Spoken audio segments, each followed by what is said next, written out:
Will the guests please rise for the arrival of the official party and remain standing for the national anthem.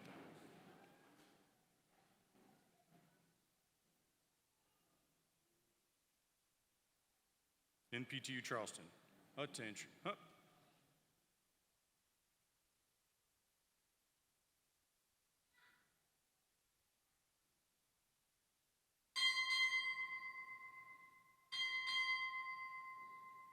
Nuclear Power Training Unit, Charleston, arriving.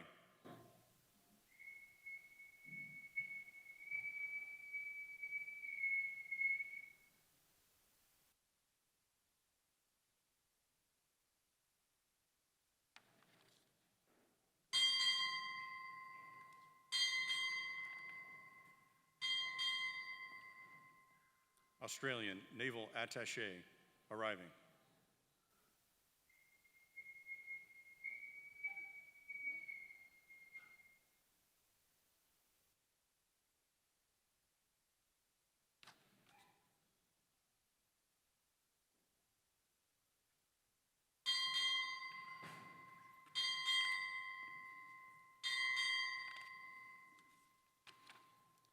AUKUS Program Integration Program Manager, arriving.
Ladies and gentlemen, please remain standing for the invocation by Chaplain Brady.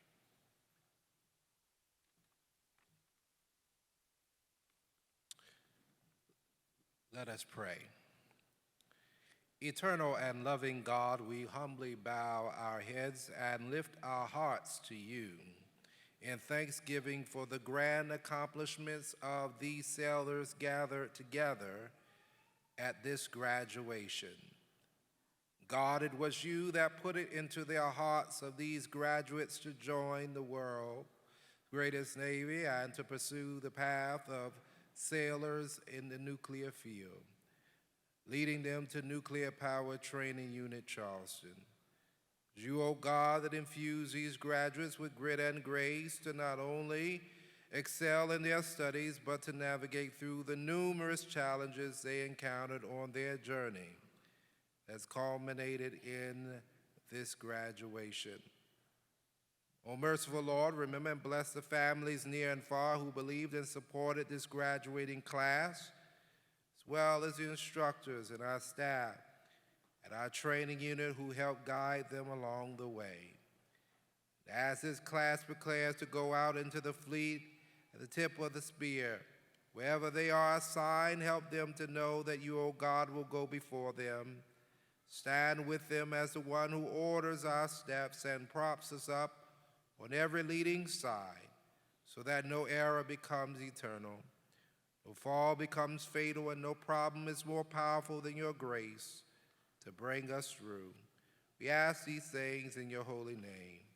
Amen. Please be seated. NPTU Charleston, at ease.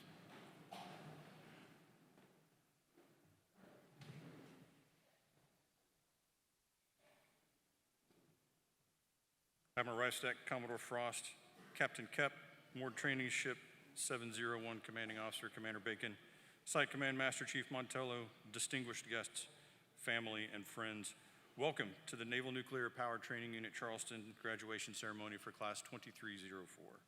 My name is Commander John Fitzpatrick. I'm the Site Executive Officer for NPTU. We are pleased that you could join us today as we recognize the sailors who dedicated so much of their time and effort in this final phase of their training.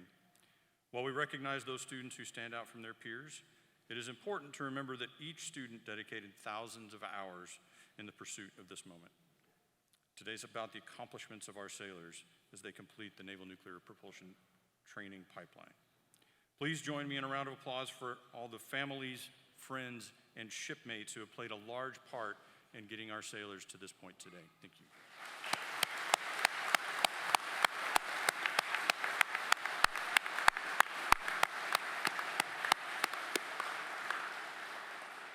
It is now my pleasure to introduce the NPTU Charleston Commanding Officer, Captain Reed Kep.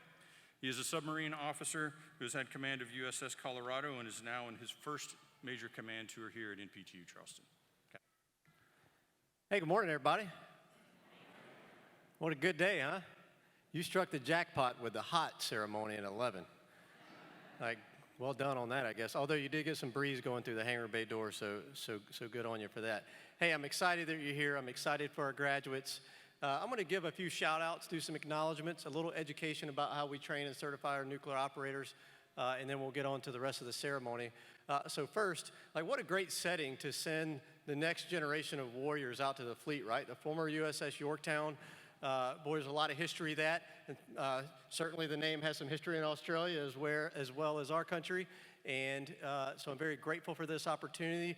Patriots Point staff supports this venue for us every 8 weeks, where we graduate a group of 300 to 400 officers and enlisted sailors to go report to the fleet. So I just want to give a thank you to the Patriots Point staff for supporting us with their volunteer and their staff.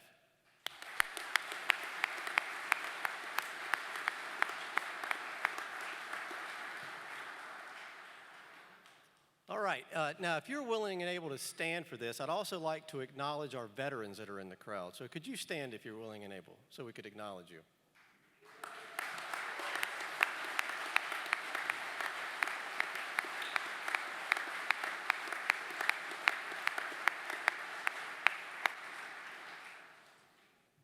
Thank you for that. Also, if you're willing and able to stand, if we have any spouses of anybody that's graduating today, would you please stand so we could acknowledge you?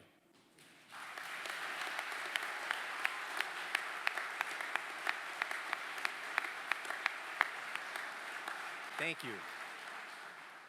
Yeah, through the years, I've just become so grateful, and more every year, just how much you contribute to our national security. We could not do this job without you, as you continuously volunteer and just put in the time and effort to serve as ombudsman and key spouses and a family readiness group support, not to mention just leaning in and supporting and loving on families that move in different places all around the world while raising your own family.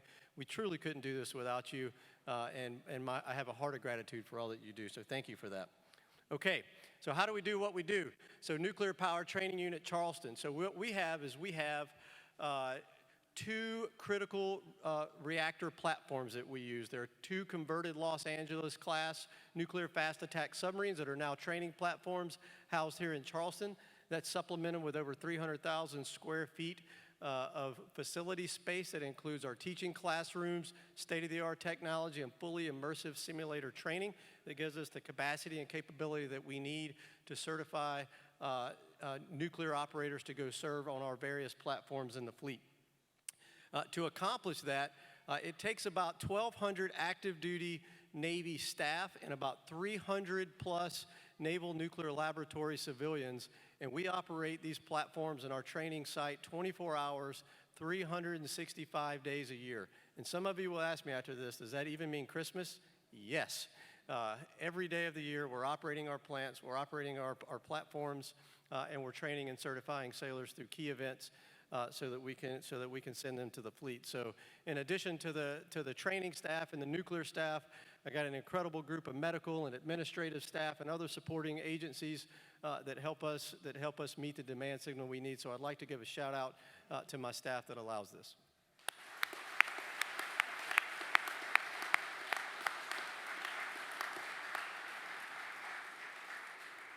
All right, let's talk about the graduates today. Let's talk about what we're getting ready to see here.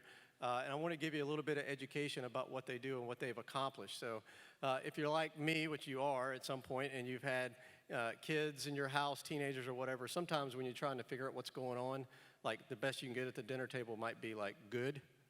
Am I the only person that's got that? So I'm going to try to amplify on the good and let you know a little bit about what we're doing. So we'll start with the officers. So as they walk across the stage, you'll see some walk across that we call SWO nukes. So surface warfare officers, nuclear. They've already completed a 2-year tour on a non-nuclear surface combatant. They've already got their warfare qualifications, and now they're completing their nuclear qualifications to complete their first tour on an aircraft carrier. You'll also see ensigns and some lieutenant junior grades walking across the stage that are getting ready to report to their first submarine out in the fleet, whether that's a fast attack submarine, a ballistic missile submarine, or a guided missile submarine that could be in an extended maintenance availability, new construction, or on the front end, on the tip end of the spear forward deployed. There's also could be, you will see some officers that are what we call direct input officers. And what these individuals we've recruited from college, and they're under a 5-year contract. They go through the same rigorous nuclear training pipeline. And once they qualify, they stay here at Charleston, and they are embedded in the training team that operates those reactors and operates the simulation equipment. And they stand watch on the plant. They train the next generation of sailors, and they're key to what we do. You also may see civilians graduate through these ceremonies. These are employed by Naval Nuclear Laboratory, and they go through the same rigorous training, same high standards. We couldn't do it without our Naval Nuclear Laboratory team. Okay, for our sailors, an impressive group. All right, so I'll start with what we call reactor operators. So electronic technician nuclear. These individuals are responsible for operating the actual reactor. They move the control rods up and down, safe operations, but give us the power for the propulsion we need to operate our ships and for the various services that we have. The other one is electrical operators, or electricians mate nuclear.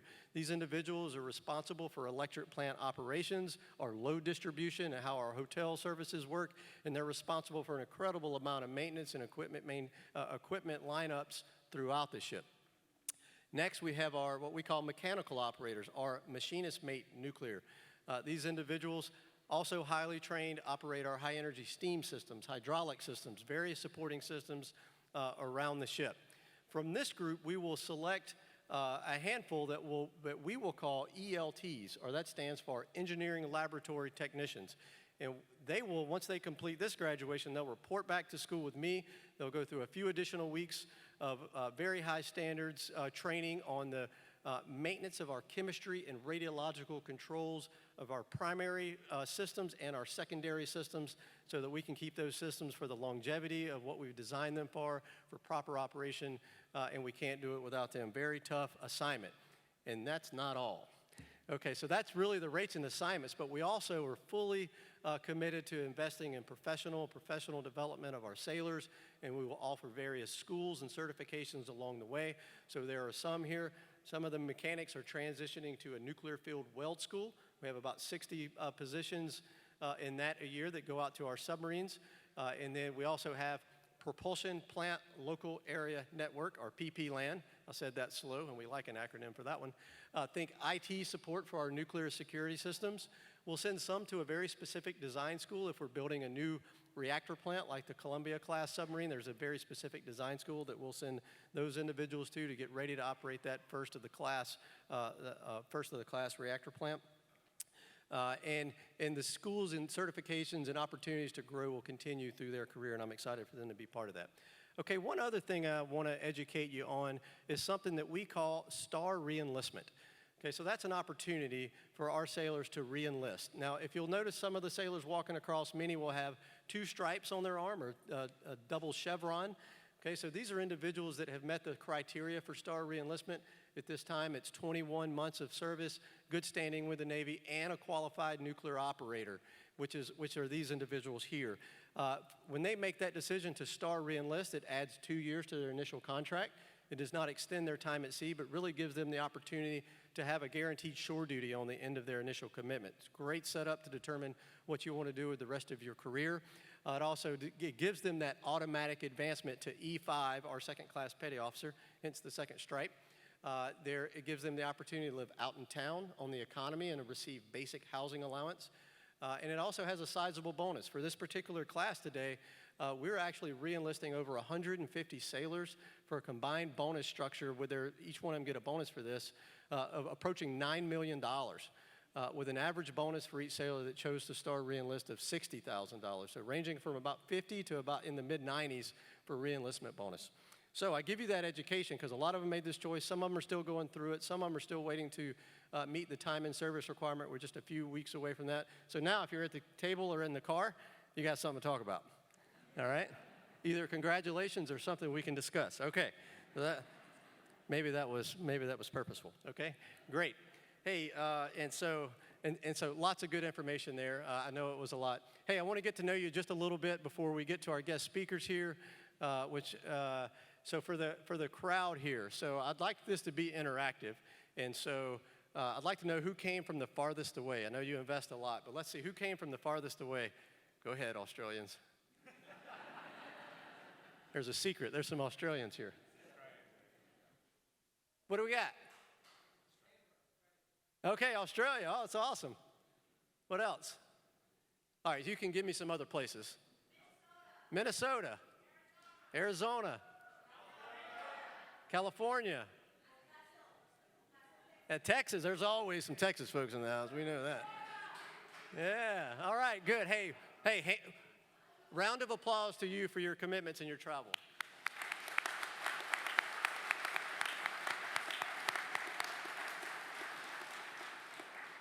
Hey, and before we turn it over to our guest speakers for Commodore Frost and Admiral Reifstack, which we're grateful they're here, we're grateful for the attendance we have, we're grateful for having the Moore Training Ship 701 Commanding Officer here, Bacon, and Captain Rose, and Captain Rusty Williams is here as well. The last thing I want to tell you about, so we're going to re-enlist these sailors. I'm going off script here a little bit. At the end of this, I just want you to know like what your career could end up. At the end of this, we're actually promoting my executive officer, Commander Fitzpatrick.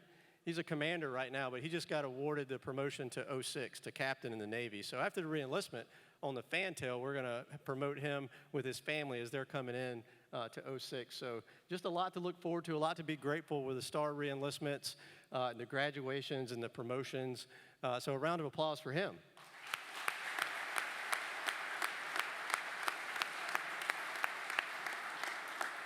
He loves that.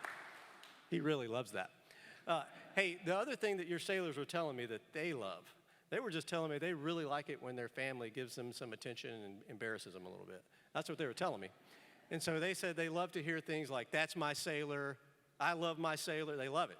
They said they even have some nicknames they really like, and they like to hear them called out. Now, I would just ask you keep that PG, if you don't mind. okay? So anyway, I think the XO is serious. We really want you to come up here, take this time to get some photos with your family. We'll allow you for that time. So with that, I'm very grateful for your attendance. I'm very grateful for everybody's willingness to serve, and thank you very much.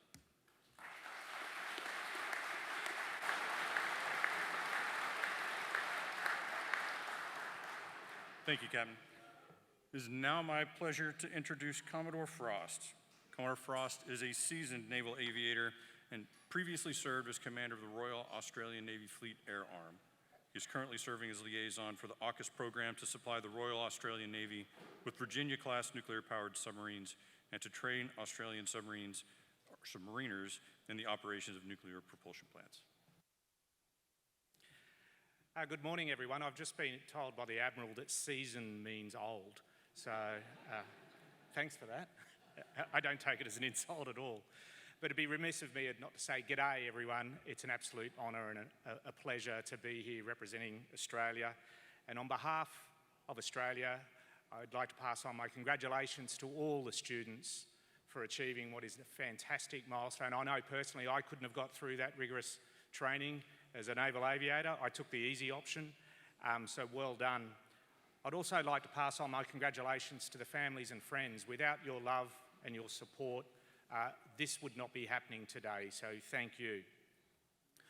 On behalf of a grateful nation, Australia, I'd also like to pass on my congratulations to Captain Kep and all the people throughout the training system. Without your support and without your skills, Australia would not realise the growth of our nuclear submarine capability. So thank you.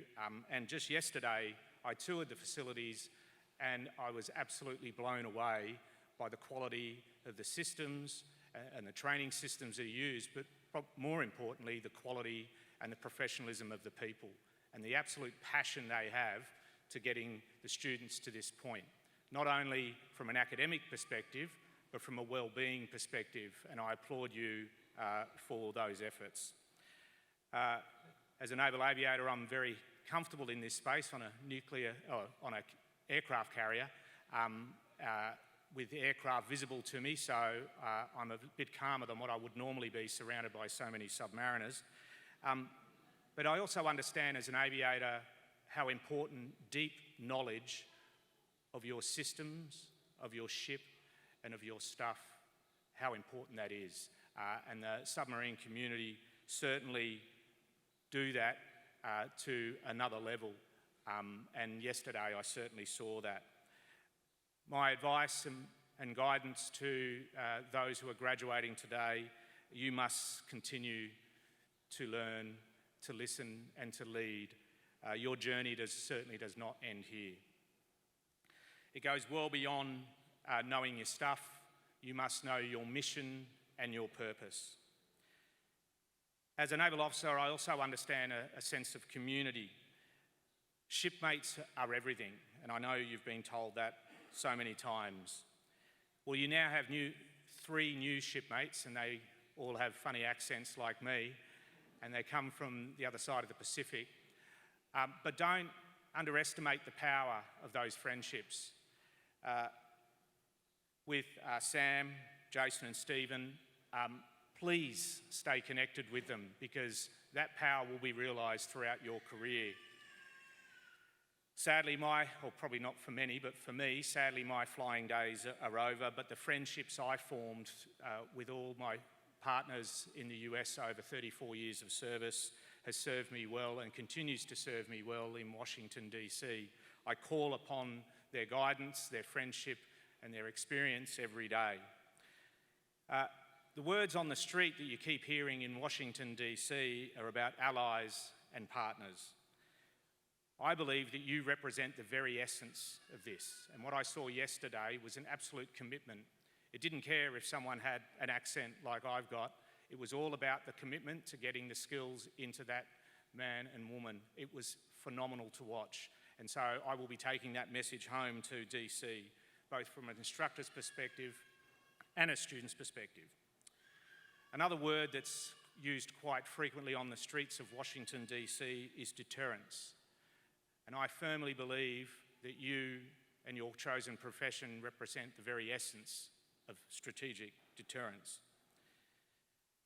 Your skills are critical, your mission is critical, and I believe our alliance and partnerships are critical. Celebrate today, because you're going to have to get your head back in the books and back in the game tomorrow. Thank you for your service. Take care of yourself, your family, and your mates. Bravo Zulu.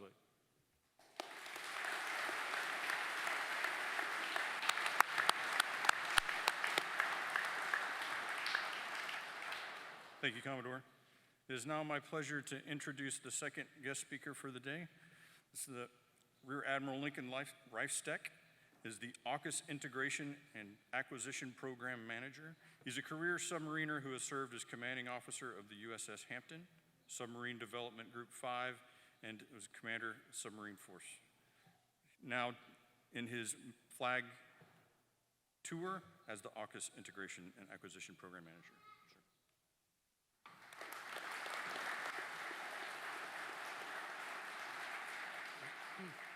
Thanks, XO. Commodore Frost, great to see you.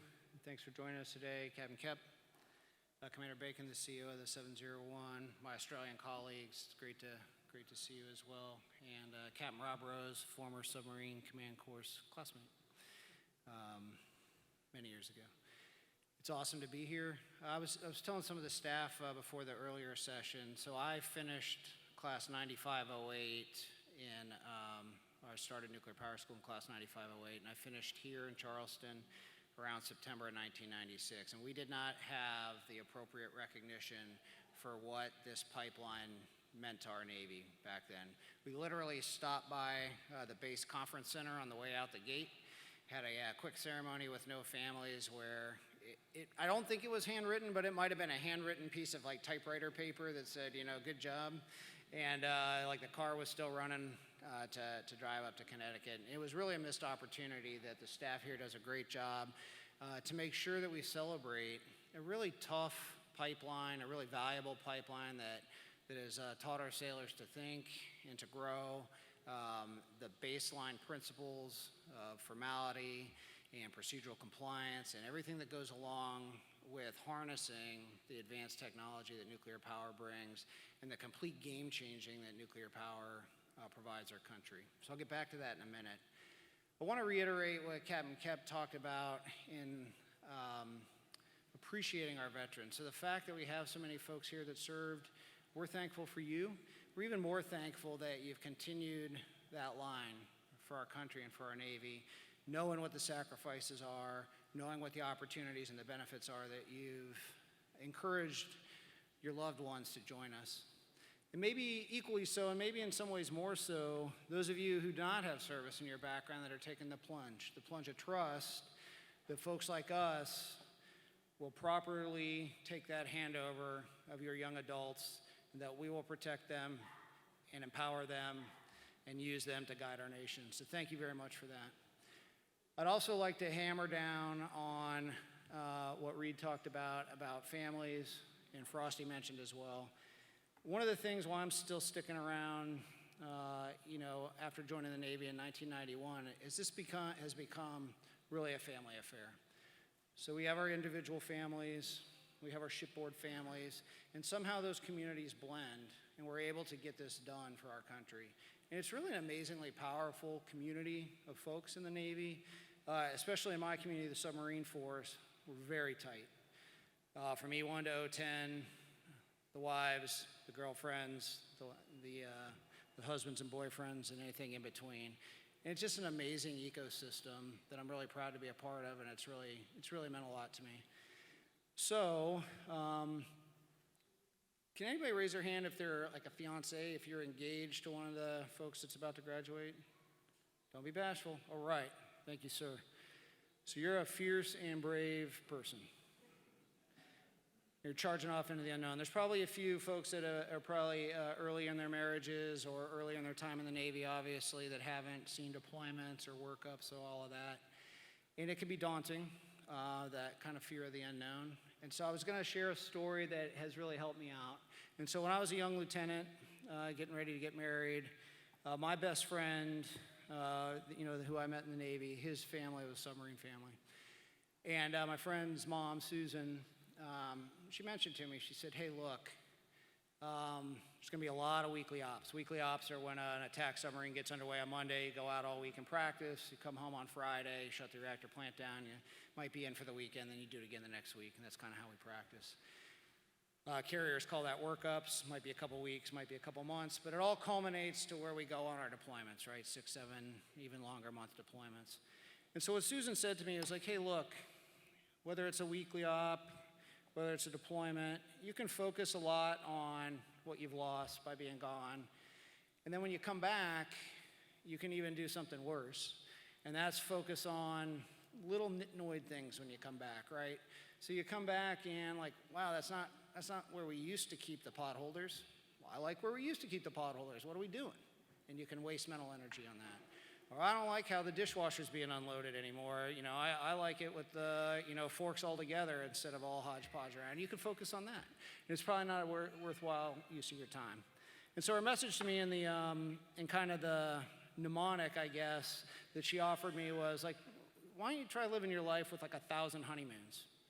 So you come back on Friday and you celebrate that. It's like a honeymoon. And whether it was a week or a month or 6 or 7 months, treat it like honeymoons. It's been very powerful for me. And so, when I was XO on USS Columbus many years ago, the XO is supposed to be a cranky little devil, right? That's his job.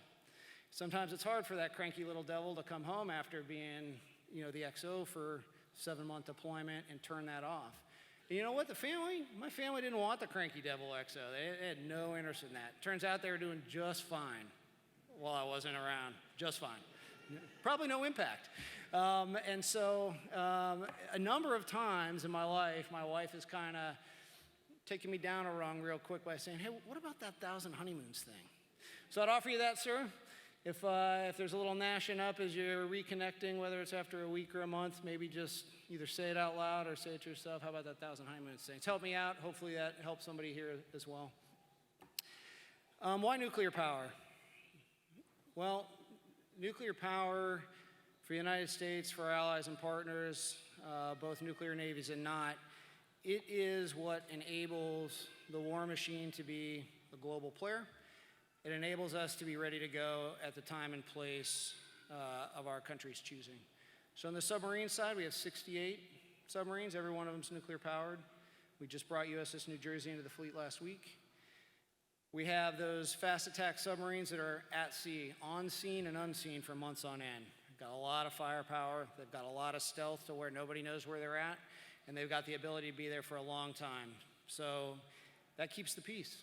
And if it doesn't keep the peace, that's the initial force that sets up our adversary for the U.S. aircraft carrier to come in and really kind of dismantle any other war machine on the planet. If you've ever seen an aircraft carrier, this is a little one. This is like a little baby compared to the super carriers we have today. We have 11 of those. If you've seen it at the pier, or even better, if you've seen that thing at sea, it is menacing. And if you're an adversary or not aligned with our way of life, it instills fear.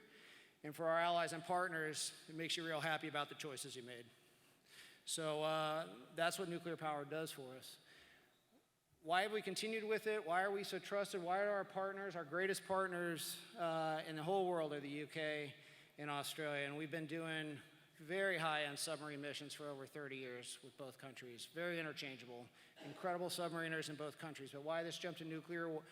Why is that viable? It's viable because this safety record that sailors like these have perpetuated. So for 75 years, we've been naval nuclear propulsion. Over 250 ships.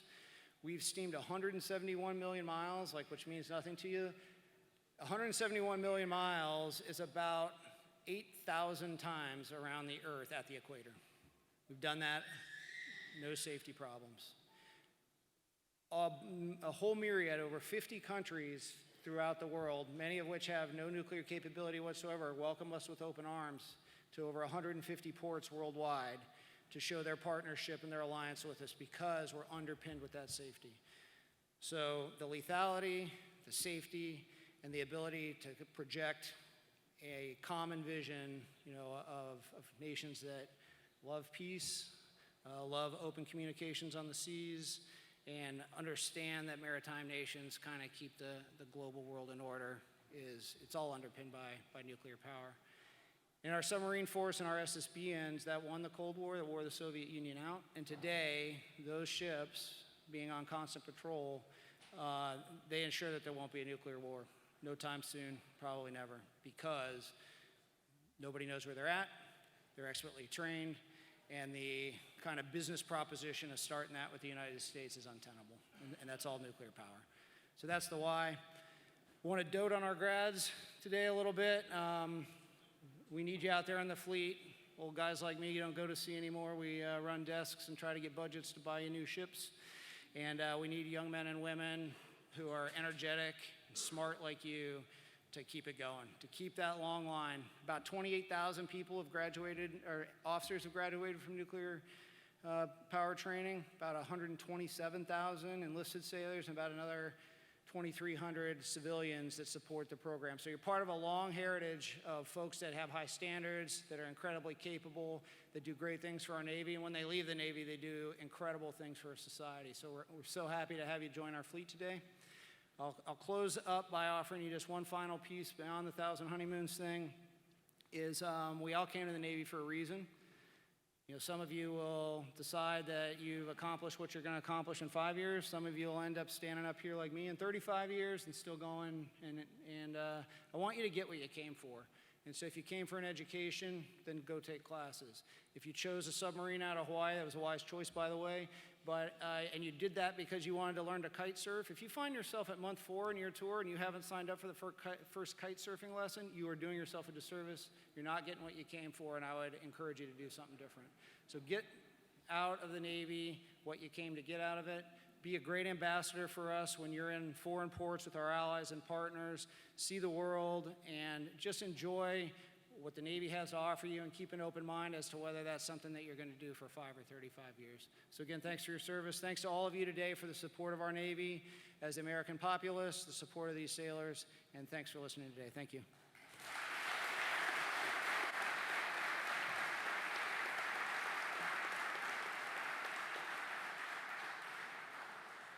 Thank you, Commodore. The Navy League, represented by Captain James Lyons, retired, takes pride in recognizing sailors that stand out amongst their peers. Mr. Lyons is the president of the Naval Submarine League Charleston chapter, and he is also a retired Navy submariner who has had command of USS James K. Polk and the Naval Satellite Operations Center in Point Mugu, California. Mr. Lyons. Good morning, and welcome to Charleston. Today, I'm representing 2 organizations in Charleston, the Navy League and also the Naval Submarine League. And I'm a graduate of the prototype here, class of 7402. That's almost 50 years ago. So I'm going to read the citation that we have. The Navy League of the United States congratulates EM N3 Elijah Gray, United States Navy, for special recognition as the enlisted honor graduate, NPTU MTS, class of 2304. In appreciation for your service to our country and to your devotion to duty, we take great pride in enrolling you in a Navy Memorial Log, thus preserving for future generations of Americans a permanent record of your service in the United States Navy. Signed, James Offutt, President, Charleston Chapter of the Navy League of the United States.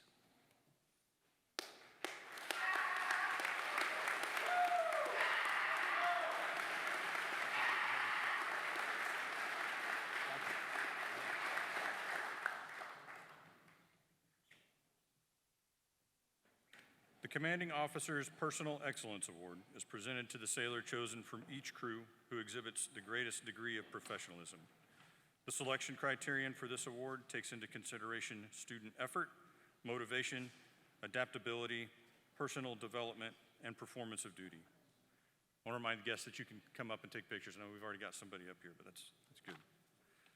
The following sailors are winners of the Commanding Officer's Personal Excellence Award. ETN 3, Olivia Petty. Come on. Where'd he go? My apologies. EMN 2, Elijah Gray, USS Carl Vinson. Give me the name. Okay.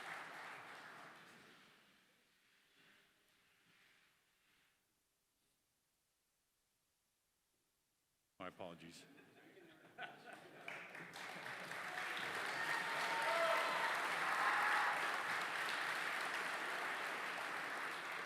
He went around the long way.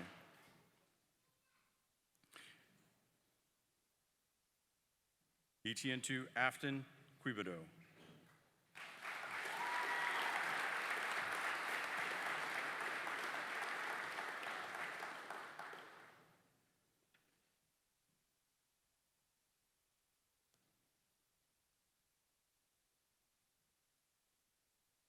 MMN3 Madeline Heron.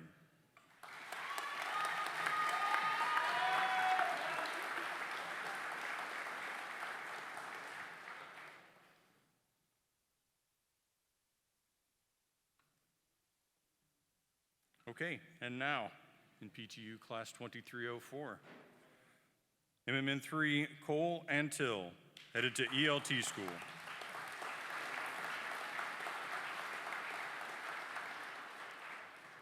Lieutenant Stephen Ashworth, headed to USS Vermont. Australia.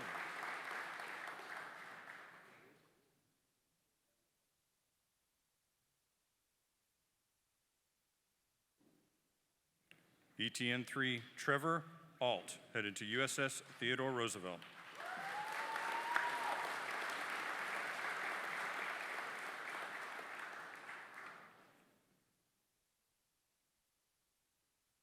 MMN3 Mateo Avalos, headed to USS Theodore Roosevelt.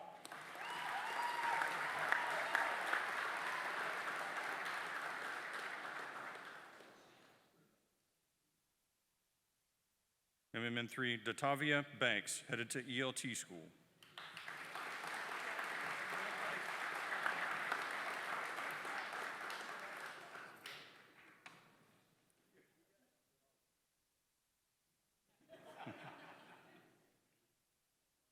MMN3 Riley Bartmeyer, headed to ELT School.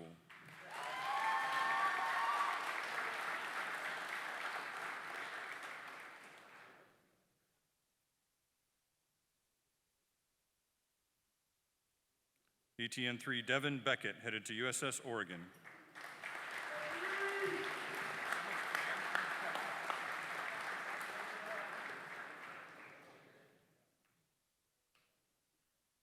ETN2 Jeffrey Benedict, headed to USS Maine Gold.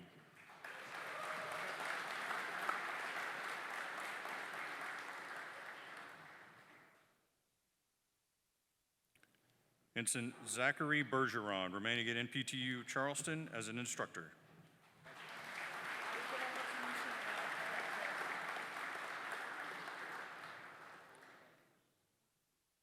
ETN2 Nathan Bertolino, headed to USS Gerald R. Ford.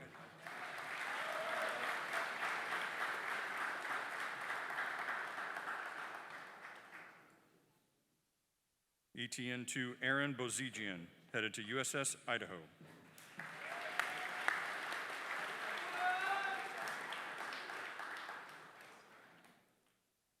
MMN3 Connor Burrows, headed to ELT School.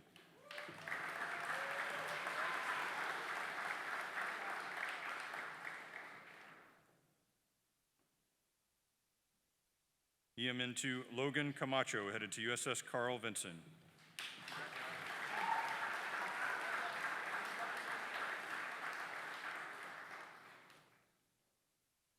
MMN3 Jared Candelaria, headed to USS Ronald Reagan.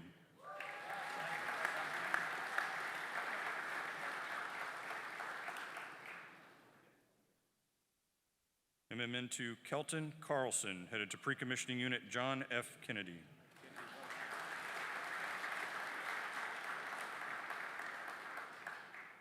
MMN3 Corey Carpenter, headed to USS Alaska.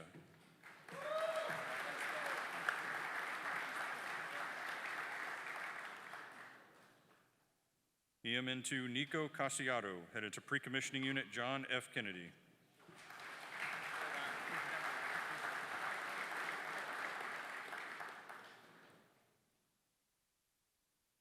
MMN3 Daniel Serta Santiago, headed to USS Ronald Reagan.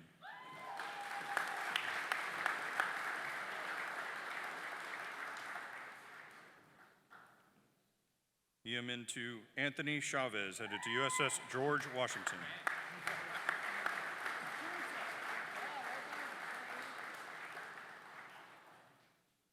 MMN 3 Nathan Chubbs, headed to USS Nimitz.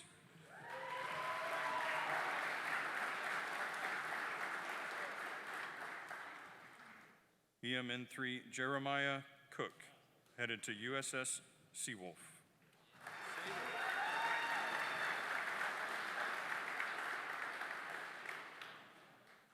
Lieutenant Junior Grade John Coughlin, headed to USS George H.W. Bush.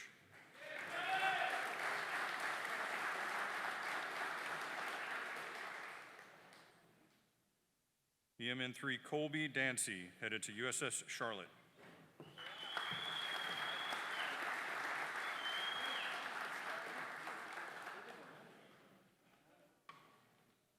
EMN 2 Holden DeBoard, headed to USS Theodore Roosevelt.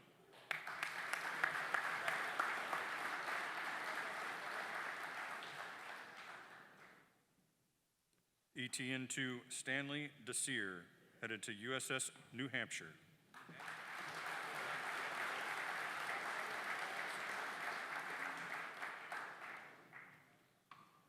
EMN 3 Harley Donahue, headed to USS Dwight D. Eisenhower.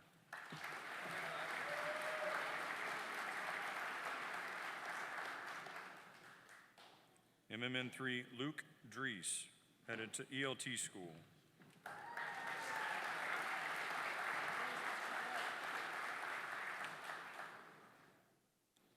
ETN 2 Ashton Elwood, headed to USS West Virginia.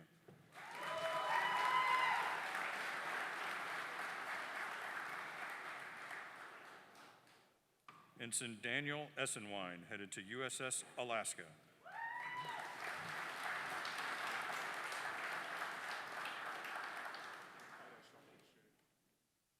MMN 3 Sarah Fisher-Smith, headed to ELT school.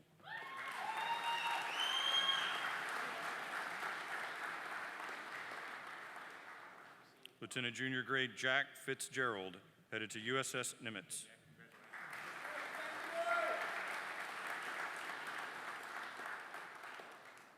MMN 3 Stephanie Flores, headed to USS Florida.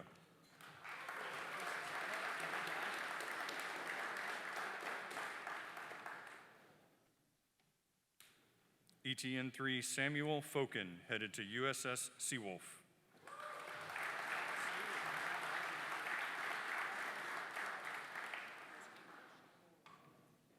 MMN 3 Ronan Foster, headed to USS Georgia Blue.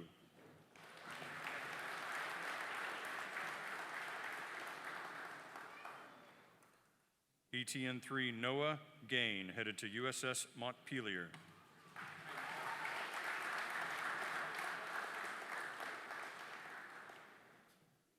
EMN 3 Apollo Gibbons, headed to USS Ohio.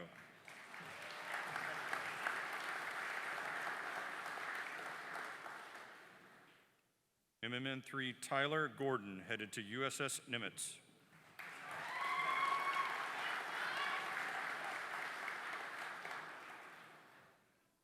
ETN 2 Arturo Granados, headed to USS Nevada.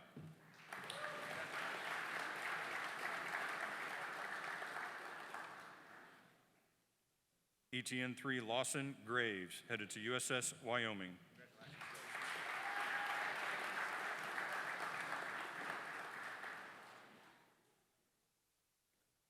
Lieutenant Commander Samuel Gray, headed to USS Hawaii.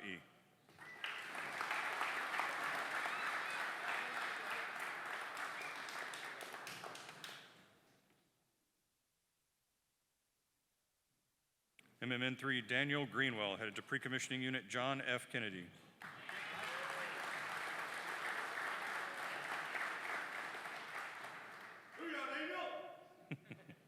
EMN 2 Logan Hafner, headed to Pre-Commissioning Unit Idaho.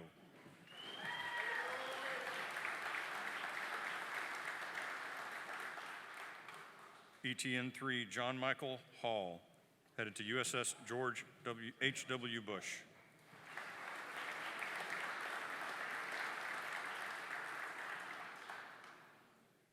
MMN3 Landon Hamilton, headed to USS Harry S. Truman.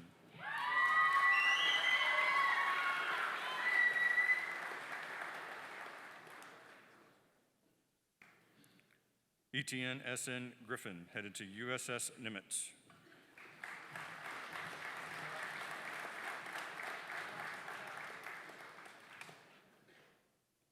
EMN2 James Herring, headed to USS Gerald R. Ford.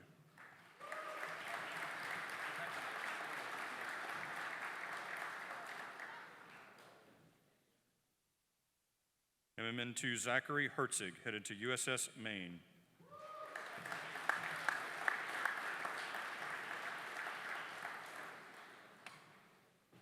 EMN3 Layla Hill, headed to USS John C. Stennis.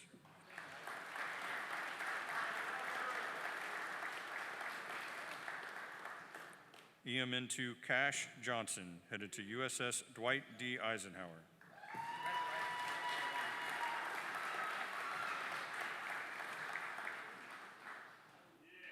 Lieutenant Jason Jordan, headed to USS Montana.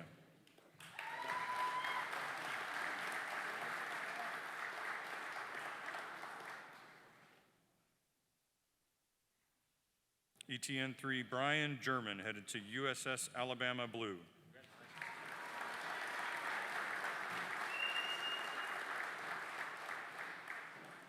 Ensign Andrew Kamishki, headed to USS Colorado.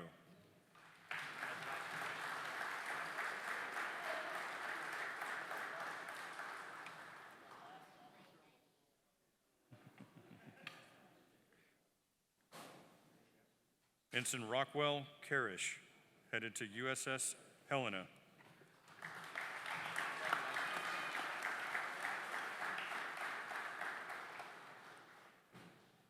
EMN2 Ian Kino, headed to USS Montpelier.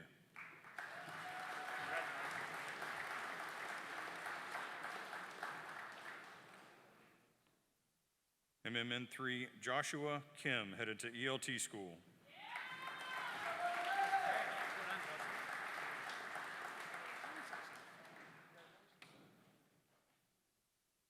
MMN3 Sean King, headed to ELT school.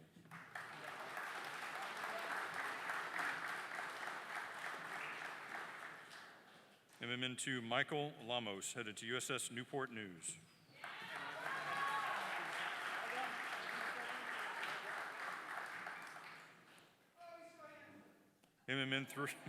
MMN3 Christopher Lassell, headed to USS George H.W. Bush.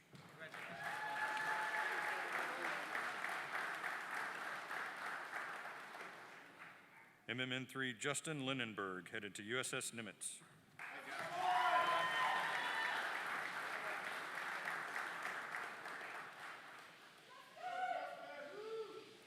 EMN2 Michael Logsden, headed to USS Montpelier.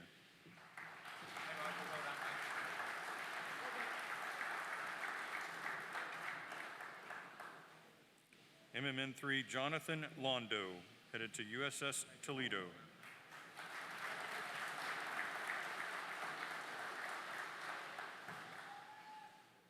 ETN3 Kalia Lopez, headed to USS Abraham Lincoln.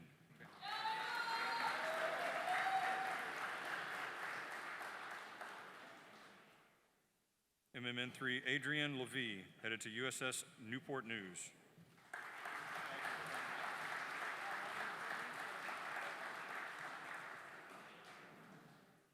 ETN2 Jonathan Mann, headed to USS Toledo.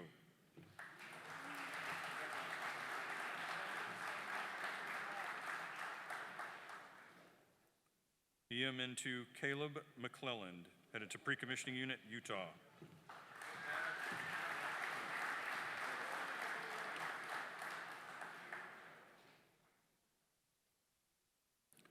MMN2 Nicole McManus Mills, headed to USS Theodore Roosevelt.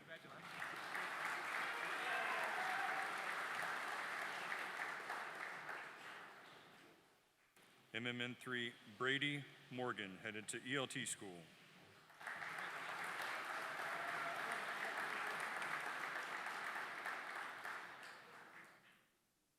EMN2 Finn Morton, headed to USS Carl Vinson.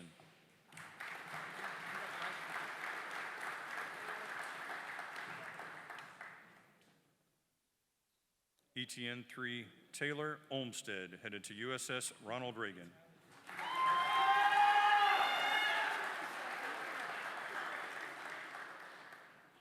Ensign Taylor Ozenroth, headed to USS Tennessee.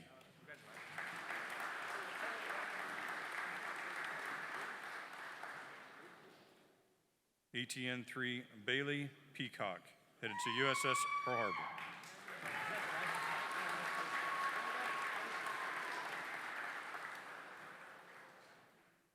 EMN2 Jonathan Pena, headed to USS Kentucky.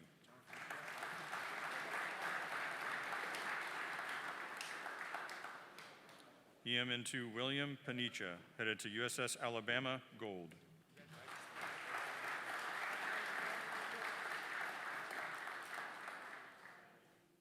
MMN3 Nathaniel Pollinger, headed to Pre-Commissioning Unit, Arizona.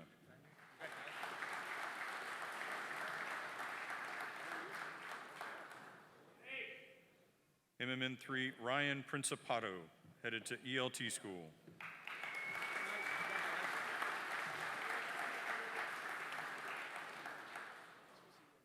MMN3 William Rapp, headed to USS Texas.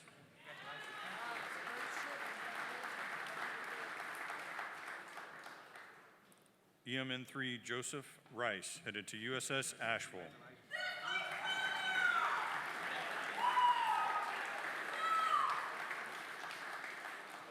MMN3 Jacob Roberts, headed to USS Carl Vinson.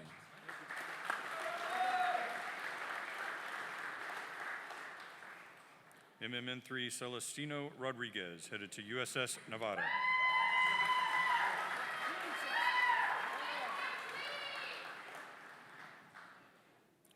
ETN3 Isaiah Rosa, headed to USS Wyoming.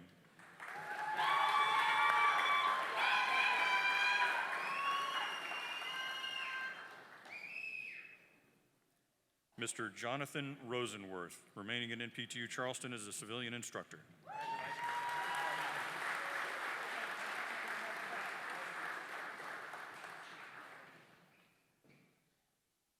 Lieutenant Junior Grade Aiden Sabatimas, headed to USS Maine Blue.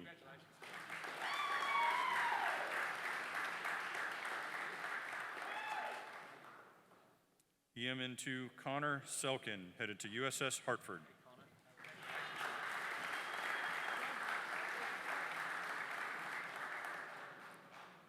ETN3 Wyatt Shelby, headed to USS Oregon.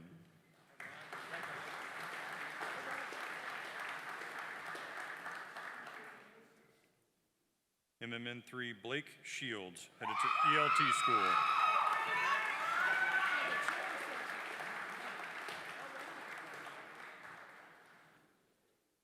MMN3 Joseph Cirola, headed to ELT School.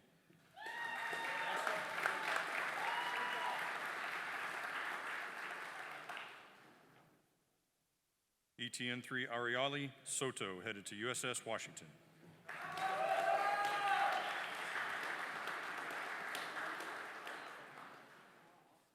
EMN3 Dylan Soulier, headed to USS Carl Vinson.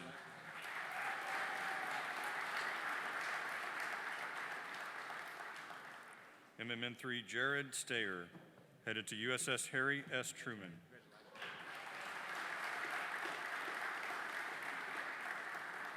EMN2 Joshua Staub, headed to USS Florida.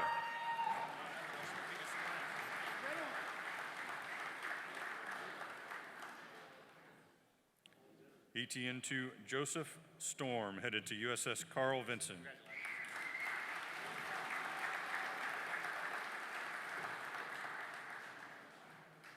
Lieutenant Junior Grade Aaliyah Stutzman, headed to USS Ronald Reagan.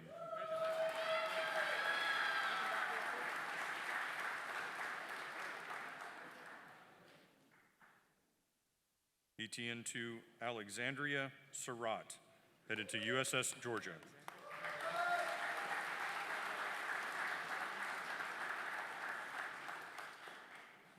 Ensign Levi Tanner, headed to USS Boise.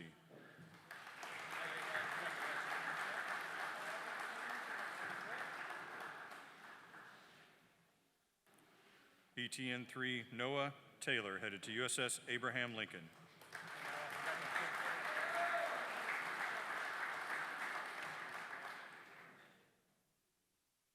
MMN 3 Adrian Tellez, headed to USS Massachusetts.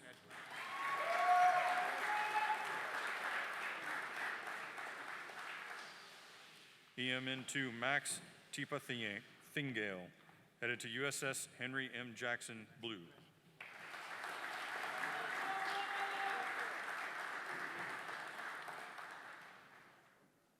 MMN 3 Evan Thomas, headed to ELT school.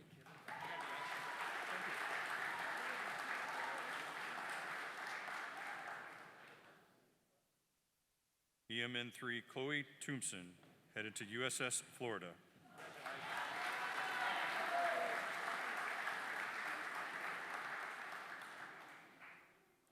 MMN 3 Angie Vasquez Robles, headed to USS Georgia.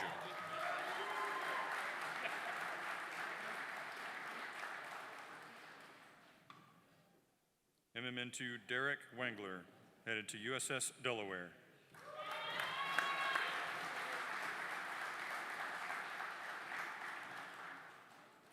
MMN 3 Peter Wygant, headed to USS Theodore Roosevelt.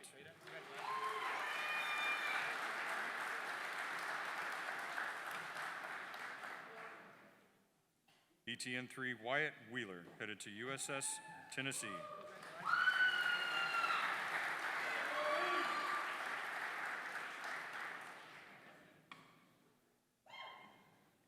Ensign Paco Young, headed to USS New Mexico.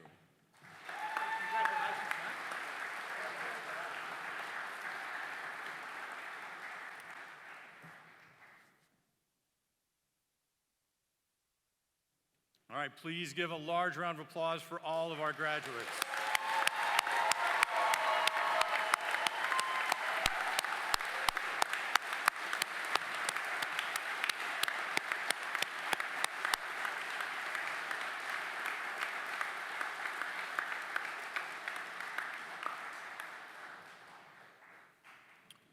Ladies and gentlemen, please rise while Chaplain Brady delivers the benediction.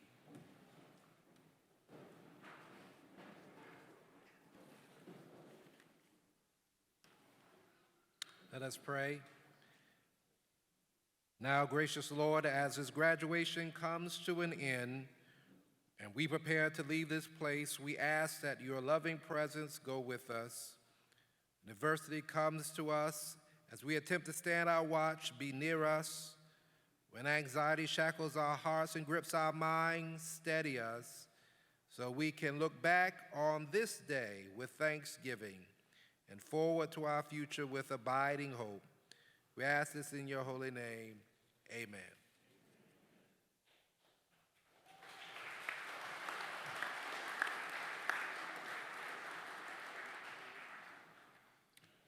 Ladies and gentlemen, after the conclusion of this ceremony in just a few moments, Admiral Reifstack will re-enlist a large group of your sailors. That's the star re-enlistment that Captain Kep was talking about in his speech up in Hangar Bay 1 on forward. So friends and family, please join us up there for that re-enlistment ceremony. Once again, congratulations to the graduates. Thank you, family, friends, and shipmates for being here today.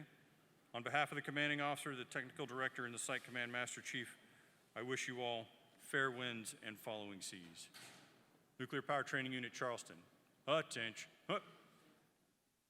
Dismissed.